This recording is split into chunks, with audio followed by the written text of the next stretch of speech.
بسم اللہ الرحمن الرحیم۔ کسی شخص نے امیر المومنین حضرت علی رضی اللہ تعالیٰ عنہ کے سامنے دعا قبول نہ ہونے کی شکایت کرتے ہوئے عرض کی، یا امیر المومنین، جبکہ خداوند عالم قرآن مجید میں فرماتا ہے کہ تم مجھ سے دعا کرو، میں تمہاری دعاؤں کو قبول کروں گا، لیکن اس کے باوجود کیا وجہ ہے کہ ہم ہر چند دعا کرتے ہیں لیکن ہماری دعائیں قبول نہیں ہوتی؟ امیر المومنین نے اس کے جواب میں ارشاد فرمایا، تمہارے دل و دماغ نے 8 چیزوں میں خیانت کی ہے جس کی وجہ سے تمہاری دعا قبول نہیں ہوتی۔ تم نے خدا کو پہچان کر اس کا حق معرفت ادا نہیں کیا، اس لیے تمہاری معرفت نے تمہیں کوئی فائدہ نہیں پہنچایا۔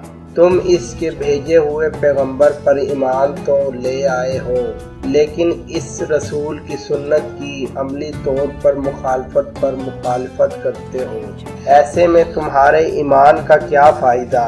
تم اس کی کتاب کو تو پڑھتے ہو مگر اس پر عمل نہیں کرتے، زبانی طور پر تو کہتے ہو کہ ہم نے سنا اور اطاعت کی، لیکن عملی میدان میں اس کی مخالفت کرتے رہتے ہو۔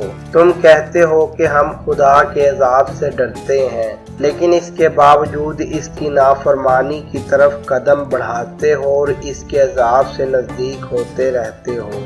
تم کہتے ہو کہ ہم جنت کے مشتاق ہیں، حالانکہ تم ہمیشہ ایسے کام کرتے ہو جو تمہیں اس سے دور لے جاتے ہیں۔ نعمت خدا سے فائدہ اٹھاتے ہو لیکن اس کے شکر کا حق ادا نہیں کرتے۔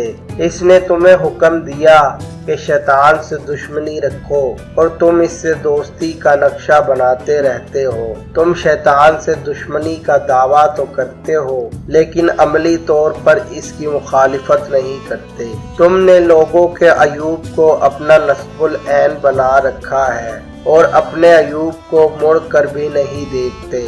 ان حالات میں تم کیسے امید رکھتے ہو کہ تمہاری دعا قبول ہو جبکہ تم نے خود اس کی قبولیت کے دروازے بند کر دیے ہیں؟